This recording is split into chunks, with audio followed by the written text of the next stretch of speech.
하나님 말씀 신약성경 요한복음 20장 19절 말씀부터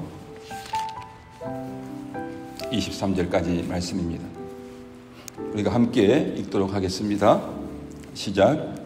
이날 곧 안식 후 첫날 저녁 때에 제자들이 유대인들을 두려워하여 모인 곳에 문들을 닫았더니 예수께서 오사 가운데 서서 이르시되 너희에게 평강이 있을지어다. 이 말씀을 하시고 손과 옆구리를 보이시니 제자들이 주를 보고 기뻐하더라. 예수께서 또 이르시되 너희에게 평강이 있을지어다. 아버지께서 나를 보내신 것 같이 나도 너희를 보내노라. 이 말씀을 하시고 그들을 향하여 숨을 내쉬며 이르시되 성령을 받으라. 너희가 누구의 죄든지 사하면 사하여질 것이요 누구의 죄든지 그대로 두면 그대로 있으리라 하시니라. 아멘. 오늘 말씀 제목은 제자들에게 성령의 사역에 함께하는 사명을 주신 예수님입니다. 오늘 우리가 지금 읽으신 대로 오늘 말씀은 이렇게 시작합니다. 이날 곧 안식 후 첫날 저녁 때에, 그렇게 시작하고 있습니다. 요한은 예수님이 부활하신 첫날 저녁에 일어난 일을 지금 우리에게 알려주고 있습니다. 십자가에 죽으시고 부활하신 예수님은 첫날에 저녁에 제자들에게 나타나 꼭 필요한 일을 하셨는데 그 일을 오늘 나누고자 합니다. 첫 번째, 두려움에서 평안으로입니다. 요한복음 본문과 같은 상황을 언급하면서도 더 자세하게 설명하면서 덧붙인 부분이 누가복음입니다. 누가복음 24장을 보면 그 예수님의 그 첫날의 행적에 대해서 조금 더 상세하게 나와 있습니다. 예수님은 예루살렘에 모인 그 제자들 앞에 나타나시기 전에 이미 엠마오로 가던 두 제자에게 나타나셨습니다. 그리고 여러 가지 말씀으로 그들을 깨닫게 하셨습니다. 제자들은 이미 부활의 그 소식을, 예수님의 부활의 소식을 전해 들었을 것입니다. 그럼에도 그들은 너무너무 불안했습니다. 그 불안의 이유가 무엇입니까? 계속해서 19절 말씀을 보시게 되면 제자들이 유대인들을 두려워하여 모인 곳의 문을 닫았더니, 그렇게 말씀하고 있습니다. 제자들은 지금 누구를 두려워하고 있습니까? 유대인들을 두려워하고 있습니다. 그래서 함께 모여 불안한 마음으로 있었던 것이지요. 그럴 수밖에 없었을 것 같습니다. 제자들은 자신들이 따르던 스승인 그 예수님을 상하게 고문하고 모욕하고 십자가에 못 박은 그 유대인들을 잊을 수 없었을 것입니다. 제자들은 예수님이 살아나셨다는 소식을 듣고 이렇게 모여 있으나 앞으로 어떤 일이 일어날지 전혀 짐작하기 어려웠고, 그렇기 때문에 두렵고 불안한 마음으로 문을 꼭 잠그고 어떻게 할지 모른 채 지금 앉아 있었던 것입니다. 그런 그들에게 바로 거기에 부활하신 예수님께서 신비스럽게 나타나셨습니다. 제자들은 두려웠기 때문에, 불안했기 때문에 문을 꼭꼭 걸어 잠궜습니다. 문이 닫혀 있었습니다. 그런데 어떻게 예수님이 그 자리에 나타나셨을까요? 부활하신 예수님의 몸은 문을 열고 들어오시는 것이 아니라 그 닫힌 문을 이렇게 통과해서 그렇게 들어오셨던 것입니다. 예수님은 그리고 나서 지금 그 제자들의 그 심정을, 그 마음을, 상황을 정확하게 파악하셨습니다. 그래서 이렇게 말씀하셨습니다. 19절 말씀입니다. 그들 가운데 서서 이르시되 너희에게 평강이 있을지어다. 너희에게 평강이 있을지어다. 불안하고 있는 사람들에게 제일 필요한 게 무엇이죠? 평강이잖아요. 정확하게 예수님은 그들의 심정을 아셨고 그들에게 필요한 말씀을 해 주신 것입니다. 그렇습니다. 지금 불안한 제자들에게 가장 필요한 것은 평안함, 즉 샬롬이었습니다. 그 샬롬은 어떤 신학자의 그 말처럼 십자가에서 다 이루신 그 완성의 그 일을 말합니다. 또 하나님으로부터 오는 그 화해의 그 평안과 생명이 지금 이곳에 임하기를 축복하신 그 말씀이었습니다. 지금 요한은 그 평강이, 하나님께로부터 오는 그 평강이 주어지는 일이 가능해졌다는 것을 지금 알려주고 있습니다. 하나님께서 주시는 평강, 하나님께로부터 오는 평강이 예수님의 죽으심으로 말미암아서, 부활로 말미암아서 믿는 자들에게 그 평강이 있게 된 것을 가능해졌다. 그렇게 요한이 우리에게 알려주고 있는 것입니다. 다시 표현하자면 예수님께서 제자들에게 주신 평안은 당신의 십자가를 통해서 그 하나님과 이렇게 화해됨으로써 온 그 평화, 그 평화와 그 부활의 그 생명으로 시작된 그 평안입니다. 제 문제가 해결되고 하나님과 이렇게 하나님과 화해가 되고, 그래서 하나님과 평화하게 되고, 또 그 화해함으로 말미암아서 이루어진 그 새 생명, 그 부활의 그 생명으로 시작되는, 가질 수 있는 그 평안이었습니다. 이는 하나님과 그들이 십자가를 통해 화해하고 결과적으로 생명을 누리게 될 때에 그들에게 임하는 평안은 그 세상의 그 어떠한 불안이라도 이겨낼 수 있다는 뜻이기도 합니다. 놀랍지 않습니까? 이 평안을 지금 예수님께서 제자들에게 평안이 있기를 원하노라, 그렇게 말씀하고 있는 것입니다. 세상의 그 무엇도 이겨낼 수 있는 평안이 너희에게 하나님께로부터 주어지기를 원한다, 있기를 원한다, 그렇게 축복하시면서 하신 말씀이에요. 그러니까 평안은 하나님께로부터 오는 거예요. 세상의 그 어떤 무엇으로도 우리의 마음이, 불안한 마음이 평안해지는 것이 아니라 하나님께로부터 오는 게 평안이에요. 그 평안은 세상의 모든 것을 다 이겨낼 수 있는 평안입니다. 이 말씀을 하시고 예수님이 그들에게 행하신 일은 무엇입니까? 자신이 십자가에 못 박혀 죽었는데 이제는 죽은 자 가운데서 다시 살아난 것이 틀림없음을 이렇게 확인시켜주는 일을 하셨습니다. 20절 말씀입니다. 손과 옆구리를 보이시니. 십자가에 많은 사람들이 그 당시에 죽었습니다. 다른 사람들은 십자가에 못 박힐 때에 손과 발에 못을 박습니다.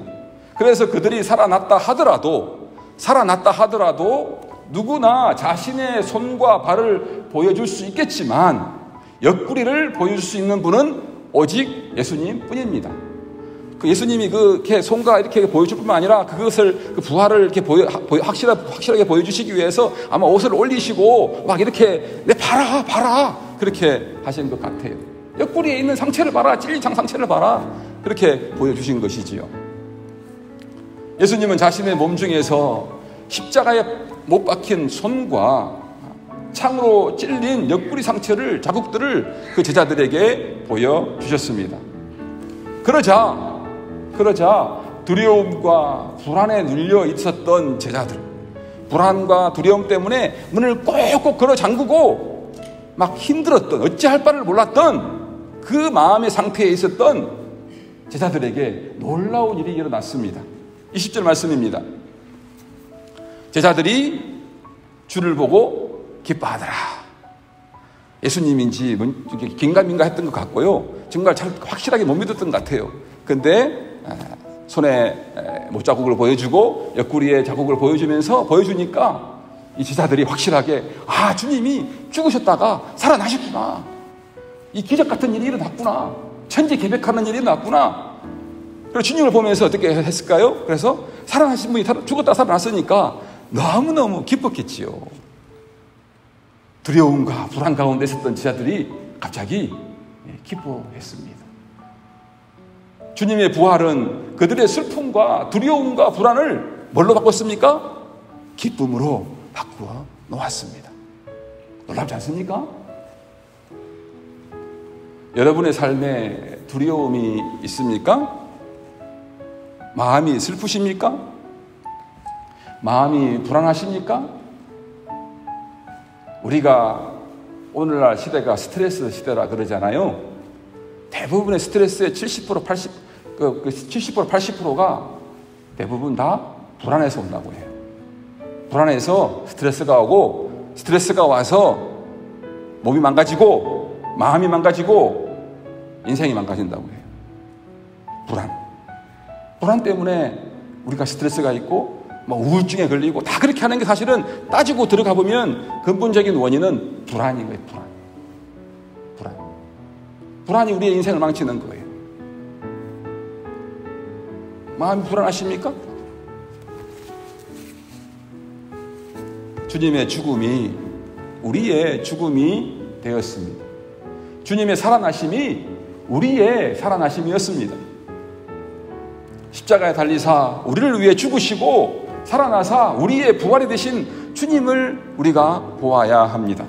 그때 제자들이 죽음이 두려워 불안할 때에 기쁨으로 회복될 수 있었던 것처럼 우리의 그 마음 가운데 있는 두려움도 불안도 우리가 부활하신 주님을 바라볼 때에, 믿음으로 바라볼 때에 우리의 마음이 기쁨으로 다시 회복될 수가 있습니다.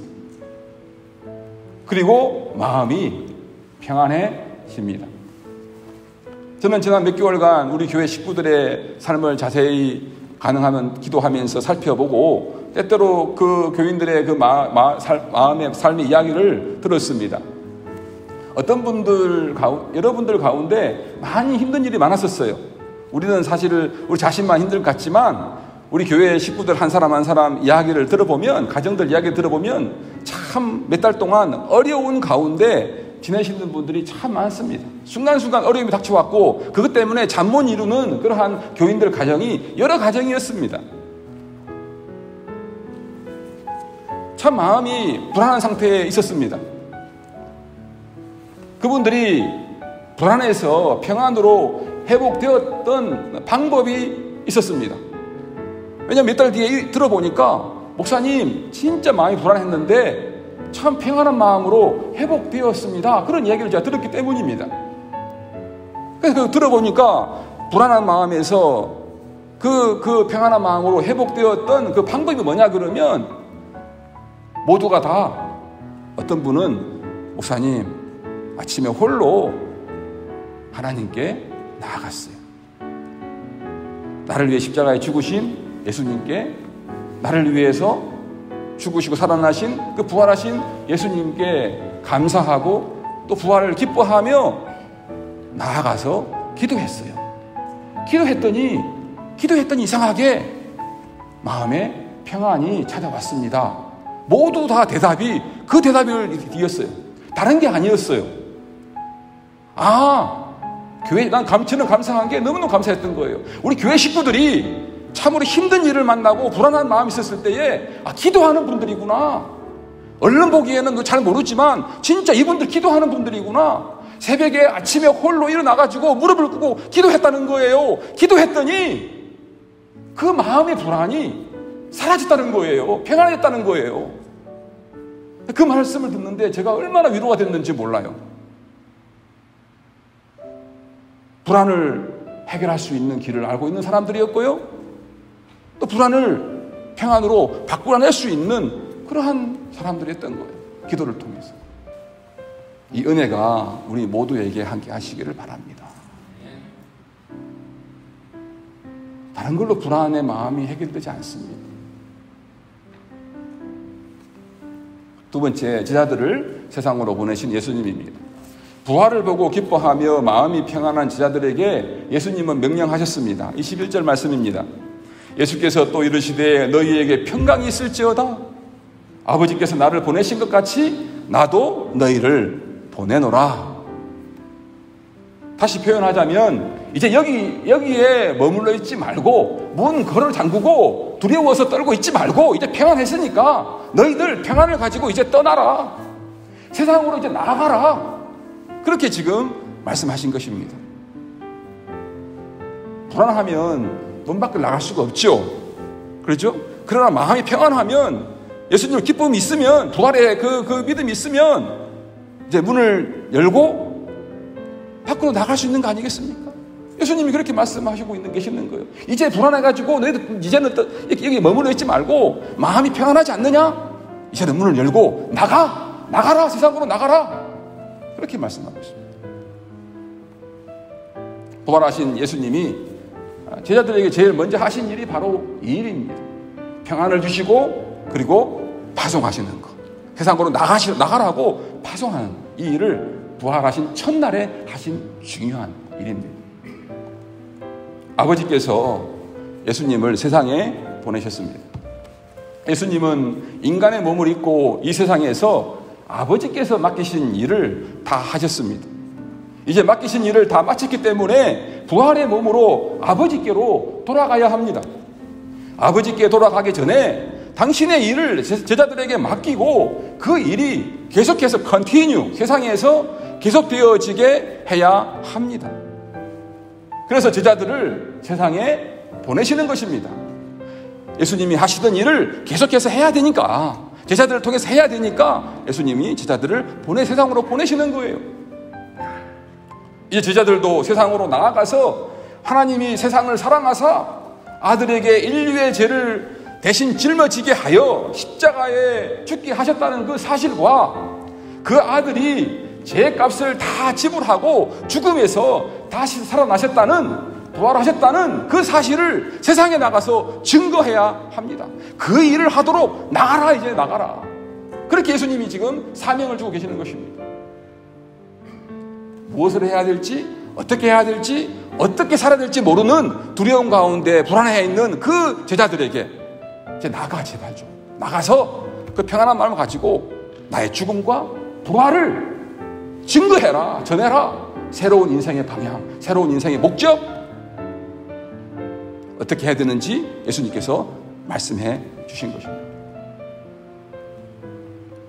특별히 예수님은 제자들이 말씀에 순종하여 세상에 나아가서 예수님의 죽음과 부활을 증거할 때에 세상의 죄를 사하는 놀라운 권세를 행사하게 된다고 말하고 있습니다. 23절 말씀입니다. 너희가 누구의 죄든지 사하면 사하여 질 것이요 누구의 죄든지 그대로 두면 그대로 있으리라 하시니라. 이 말씀을 문자 그대로 보면 이해하기가 어렵습니다. 동의하기도 어렵습니다. 그 이유는 죄를 용서하는 권세는 누구에게만 있습니까? 하나님께만 있잖아요. 우리 인간이 어떻게 하나님께 지은 죄를, 사람이 하나님께 지은 죄를 우리 인간이 어떻게 용서할 수 있습니까? 하나님만이 용서할 수 있습니다. 그 권세는 하나님께만 있습니다. 우리에게 넘겨주신 것이, 그 권세를 넘겨주신 것이 아닙니다. 제자들이 이 권세를 행사하는 것은 이 권세를 가지고 있어서가 아니라 그들이 맡은 일을 하기 위해서입니다. 좀 더 정확하게 말씀드리자면 제자들은 죄를 용서할 수 없습니다. 오직 하나님만이 죄를 용서하십니다. 제자들은 예수를 믿는 모든 사람들에게 하나님께서 이미 죄를 용서해 주셨다는 그 선언을 하는 그 일만 할 수 있습니다. 그런데 제사함은, 하나님께 죄를 용서받는 일은 예수님의 그 죽음과 부활의 복음을 증거하는 일과 예수를 믿는 그 일은 언제나 이렇게 나눠줄 수 없고 함께 역사합니다. 함께 일어납니다. 예수님의 그 죽으심을, 부활을 증거할 때에 그걸 통해서 죄를 용서받는 일이 일어나는 거예요. 늘 이게 같이 언제나 함께 역사합니다. 일합니다. 그렇기 때문에 예수님의 죽음과 부활이 증거되는 곳에 제사함이 있고 이 복음이 거절되는 곳에 무엇이 있습니까? 심판이 있습니다. 그냥 거절되면 그냥 아무것도 아닌 게 아니고 이게 이 복음을, 예수님의 죽으심과 부활을 받아들이면 죄가 용서받고 그것을 거절하면 그걸로 될 짓이 아니고 심판을 받습니다. 거절하면 심판받습니다. 심판이 있을 뿐입니다. 예수님은 제자들을 세상에 이 복음을 선포하기 위해서 지금 보내시는 것입니다. 제자들은 세상 사람들에게 외쳐야 합니다. 당신에게 있는 죄를 그대로 두면 그 죄가 당신에게 너무너무 치명적인 질병이고 그 안에 머물러 있으면 죽음을 불러온다고, 하나님의 심판을 받는다고 나아가서 경고해야 합니다. 그렇죠? 이게 두렵고 떨리는 일이잖아요. 쉽지 않은 일이잖아요. 그렇지만 당신에게 있는 죄를 그대로 두면 그 죄가 결국은 당신을 죽게 한다는, 하나님께 심판받는다는 그 죽음을 불러온다는 그것을 분명하게 확실하게 알려야 합니다. 외쳐야 합니다. 경고해야 합니다. 그래서 이 복음을 듣고 회개하고 자신의 것으로 받아들이면 어떻게 됩니까? 하나님께 용서를 또 받는다고 말해야 합니다. 선포해야 됩니다. 아, 이 행정님은 받아들였으니까 하나님께 용서를 받았습니다. 그렇게 말할 수 있는 것이죠. 그렇게 말해야 합니다. 만약 받아들이지 않는 사람은 계속 죄 가운데 머물러 있기 때문에, 죄의 문제가 해결되지 않기 때문에 당신은 하나님의 심판을 받게 된다고 경고해야 합니다. 경고해야 합니다. 결국 하나님은 죄를 용서하실 때 제자들을 통해서 그 일을 하시기 때문에 제자들은 지금 대단한 권세를 가지고 있는 것입니다. 하나님이 주시는 그 권위를 가지고 있는 것이요, 힘을 가지고 있는 것입니다. 놀랍죠? 우리의 능력으로 볼 때에는 그 일이 일어날 수 없을 것 같고 할 수 없을 것 같잖아요. 그런데 하나님께서 우리에게 그러한 권세를 주셨다는 거예요. 이게 엄청난 영광이고 특권이지만 한편으로는 엄청난 두려운 일이죠. 야, 내가 가서 복음을 전하면 그 복음을 듣고 어떤 사람이 구원받을 수 있고 어떤 사람은 그걸 거절하면 심판받을 수 있는 거예요. 그걸 통해 하나님이 일하신대요. 얼마나 두렵고 떨리는 일입니까? 그러나 이게 얼마나 큰 영광스러운 권세를, 이 세상에 이것보다 더 큰 권세를 가진 사람들이 누가 있습니까? 제자들, 바로 우리들이 그러한 권세를 가진 사람들인 거예요. 어떤 사람들이 우리의 복음 메시지를 듣고 심판을 받을 수 있고 반대로 구원을 받을 수도 있는 거예요. 어떻게 이 엄청난 일이 가능하게 됩니까? 22절 말씀입니다. 이 말씀을 하시고 그들을 향하사 숨을 내쉬며 이르시되 성령을 받으라. 하나님도 예수님을 세상에 보내실 때에 그냥 홀로 보내시지 않으셨습니다.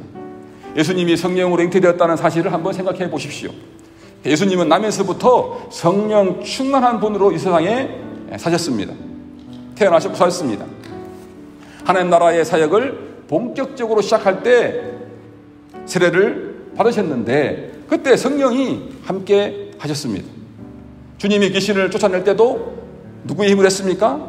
성령의 힘으로 하셨습니다. 예수님의 삶 전체가 성령의 충만한 삶이었습니다. 하나님 아버지와 성령 하나님과 예수님과 이 삼위가 하나가 되어서 충만해가지고 그 일을 하신 것입니다. 여러분, 22절 말씀은 창세기 2장에 나오는 하나님의 그 인간 창조를 떠올리게 합니다. 하나님이 흙으로 사람을 만들고 그 코에다가 어떻게 했습니까? 생기를 훅 숨을 불어 넣었습니다. 그리고 사람은 하나님의 생명을 가진 그러한 생명으로 살게 되었습니다. 구약 성경에서 바람과 성령은 같은 단어로 사용됩니다. 숨은 생명을 말하고 성령은 모든 생명의 근원이 됩니다.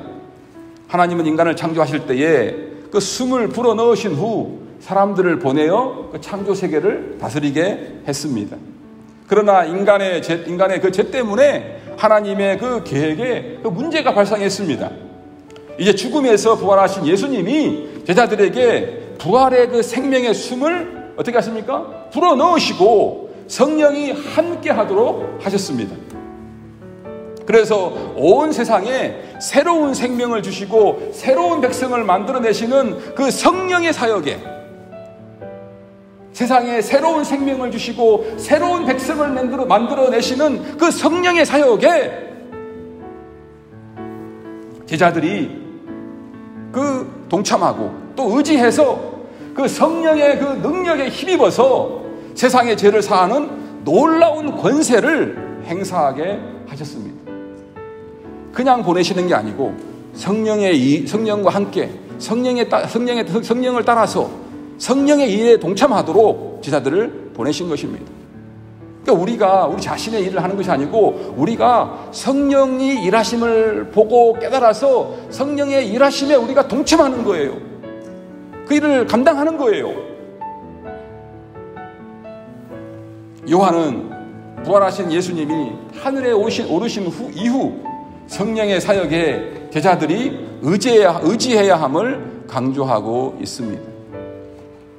사랑하는 은혜와 평강교회 가족 여러분, 예수님이 십자가에 죽으신 이후 제자들은 죽은 자와 다름없었습니다. 두렵고 불안한 마음에 문을 걸어 잠그고 앞으로 어떻게 살지, 어떻게 해야 할지 그런 것들을 모른 채 앉아 있었습니다. 무엇을 해야 할지 소명도 없었습니다. 예수님은 그들에게 찾아가서 부활의 몸을 보여주며 불안한 마음을 평안하게 하셨습니다. 우리를 위한 십자가와 부활은 세상이 두려워질 때 하늘의 평안과 영생을 누리게 합니다. 우리는 지금 온갖 종류의 그 불안에 시달리고 있습니다. 남편 때문에 불안하고, 아내 때문에 불안하고, 자녀들 때문에 불안합니다. 그렇죠? 여러분들은 목사 때문에 불안하십니까? 돈 때문에 불안하고,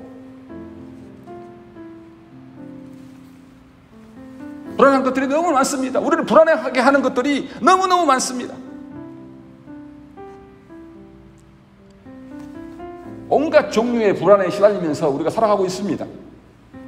이번 코로나 바이러스 사태는 우리가 실은 별것 아닌 것이 눈에 보이지 않는 지극히 작은 바이러스에조차도 쩔쩔매는 존재임을 깨우쳐 줍니다.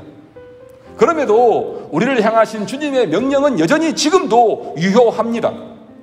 바이러스든지 무엇이든지 우리를 잠깐 불안하게 할 수는 있겠지만 우리가 주님의 십자가를 통해 부활을 통해 얻은 하나님의 자녀의 그 신분까지는 그 무엇도 흔들 수가 없습니다. 무효화시킬 수는 없습니다. 부활의 생명은 그래서 우리의 불안을 그 평안으로 바꾸는 능력이 있습니다. 세상의 죄를 사하는 일, 새로운 생명을 주시는 일, 새로운 백성을 만들어내시는 그 성령의 사역의 일을 누가 할 수 있겠습니까? 부활의 그 생명의 숨이 있는 우리에게 부활의 생명의 그 숨이 있지 않습니까? 성령이 함께 하시던 우리가 성령을 의지해서 성령의 능력을 힘입어서 세상의 죄를 사하는 놀라운 권세를 행사할 수가 있습니다. 성령이 그 일을 하시기 때문입니다. 성령이 우리를 통해 세상을 구원하시고 심판하시는 일을 하십니다. 성령이 홀로 하시는 것이 아니라 우리와 함께 세상을 구원하시고 심판하시는 일을 우리와 함께 하고 계시는 것입니다. 성령을 의지하고 또 충만하여 이 권세를 행사함으로 하나님의 그 새 창조의 일을 감당해 나가는 우리 모두가 되시기를 바랍니다. 성령의 사역에 함께하는 사명을 주신 예수님의 명령에 순종하는 우리 모두가 되시기를 바랍니다. 그래서 그 세상 사람들에게 하나님의 사랑을 전하고 복음을 전하고 죽으심과 부활을 전해서 정말 구원받을 자를 구원받게 하는 이 엄청난 사역을 우리 모두가 잘 감당해 나가시기를 바랍니다. 기도하겠습니다. 하나님, 예수님께서 죽으시고 부활하사 첫날에 제자들을 찾아가사 그들의 불안한 마음을 평안한 마음으로 바꿔주시고 어떻게 살아야 될지 모르는 그들에게 앞으로 세상을 향해 나아가서 예수님의 죽음과 부활을, 새 창조의 그 사역을 잘 감당할 수 있도록 말씀하시고 또 성령으로 함께 하도록 하신 오늘의 말씀을 통해서 우리 자신을 다시 한번 돌아봅니다. 우리도 주님께서 우리에게 말씀하신 이 사명을 잘 감당하기를 원합니다. 먼저 우리네 평강교회 식구들 가운데 여러 가지 세상의 일로 불안한 마음이 있는 분들이 있습니까? 십자가에 죽으시고 부활하신 예수님 만나 주시옵소서. 그래서 주님을 보고 그 불안한 마음이 참된 평안으로 바꿔지는 놀라운 역사가 있게 하여 주옵소서. 어떻게 살아야 될지 방황하며 모르는 그런 분들이 혹시 있습니까? 남은 생에 참으로 예수님의 죽으심과 부활을 세상에 증거하는, 복음을 증거하는, 그래서 하나님의 구원 사역에 크게 쓰임받는, 하나님 나라를 세워가는 그러한 일에 쓰임받는 그러한 우리 모두가 되게 하옵소서. 그러한 인생의 목적이, 목표를 가지게 하옵소서. 예수님 이름으로 기도하옵나이다. 아멘. 잠깐 이 시간 우리가 기도하기를 원합니다. 오늘 말씀을 한번 생각해 보십시오. 여러분 불안하시죠? 오늘 말씀이 여러분의 마음의 불안이 기쁨으로, 평안으로 바뀌어지기를 바랍니다. 성령께서 그렇게 해주시기를 바랍니다. 예수님의 죽으심과 부활을 생각하시면서 우리는 부활할 사람, 부활의 생명 있는 사람들이잖아요. 죽어도 다시 살아나는 사람들이잖아요. 그죠? 세상을 이긴 사람들이잖아요. 주님 때문에. 불안을 이겨내시기를 바랍니다. 평안을 가지시기 바라고, 또 우리가 세상에 나가서 이러한 복음을 전하는 그러한 사람이 될 수 있도록 이 시간 잠깐 기도하시겠습니다. 하나님 감사합니다. 저도 많은 불안이 있습니다. 여러 가지 고민이 있고 불안이 있는데 세상의 그 어떤 것도 다 극복할 수 있는 주님의 죽으심과 그 부활이 저의 믿음이 되게 해주심을 감사드립니다. 제 생명이 되게 해주심을 감사드립니다. 제 삶이 되게 해주심을 감사드립니다. 제 소망이 되시고 미래가 되게 해주심을 감사드립니다. 우리가 부활 생명으로 그 소망 가운데 참으로 우리가 믿음 가운데 우리에게 있는 이 두려움과 불안을 이겨낼 수 있도록 하여 주시기를 원합니다. 그래서 우리가 불안 때문에 문 안에 갇혀져 있고 문을 닫고 움직이지 못하는 그러한 불쌍한 존재가 아니라 이제 문을 활짝 열고 세상을 향하여 주님의 죽으심과 부활을 증거하여 수많은 영혼들을, 불안에 떨고 있는 영혼들, 불안 가운데 살아가고 있는 영혼들을 주님의 죽으심과 부활을 증거하여서 참된 평안으로 이끌 수 있는 그러한 우리들이 될 수 있도록 하나님, 성령님 역사해 주시기를 간절히 바라고 원합니다.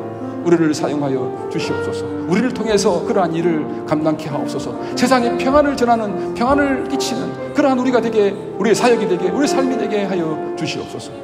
주님, 이러한 놀라운 권세를 행사할 수 있는, 놀라운 능력을 행사할 수 있는 그러한 우리가 되게 해주시면 감사드립니다. 오늘 또 우리 주변을 돌아보아 불안 가운데 있는 많은 영혼들, 어떻게 인생을 살아가야 될지 모르는 그러한 답답한 가운데 있는 영혼들에게 예수님의 죽으심과 부활을 증거하여 평안을 누리게 하게 하시고 그 부활의 생명으로 말미암아서 하나님의 그 새로운 창조에 동참하여 세상에 참으로 주님의 죽으심과 부활을, 새 창조를 증거하는 그러한 인생의 목적을 가지고 살아가는 그러한 길을 제시할 수 있는 우리 모두가 되게 하옵소서. 그러한 복을 우리 교회가, 우리 각자가 누리게 하옵소서. 그러한 은혜가 우리 교회 식구들, 모든 식구들에게 함께하여 주옵소서. 주님, 그렇게 해주시기를 간절히 바라고 원합니다. 주님, 도와주십시오. 역사해 주십시오.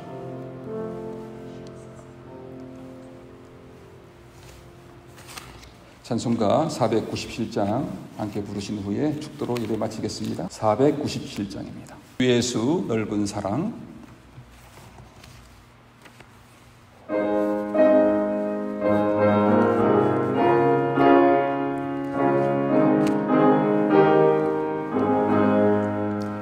주 예수 넓은 사랑 그 크신 은혜를 나 힘써 전파함은 참 기쁜 일세. 주 예수 복된 말씀 생명과 진리요 내 맘의 갈급함을 다 채워주시네. 예부터 전한 말씀 주 예수 크신 사랑 나 항상 전파하기 참 기뻐하도다. 이 말씀 전할 때에 내 마음이 기쁘고 그 말씀 전할수록 기쁨 넘치네. 구원의 복된 말씀 못 들은 사람이 세상의 많음으로 힘써서 전하세. 예부터 전한 말씀 주 예수 크신 사랑 나 항상 전파하기 참 기뻐하도다. 이 말씀 들은 사람 또 듣기 원하고 목말라 사모하니 그 말씀 진리라. 그 나라 영광 중에 나 부를 새 노래. 예부터 좋아하던 이 말씀 뿐일세. 예부터 전한 말씀 주 예수 크신 사랑 나 항상 전파하기 참 기뻐하도다.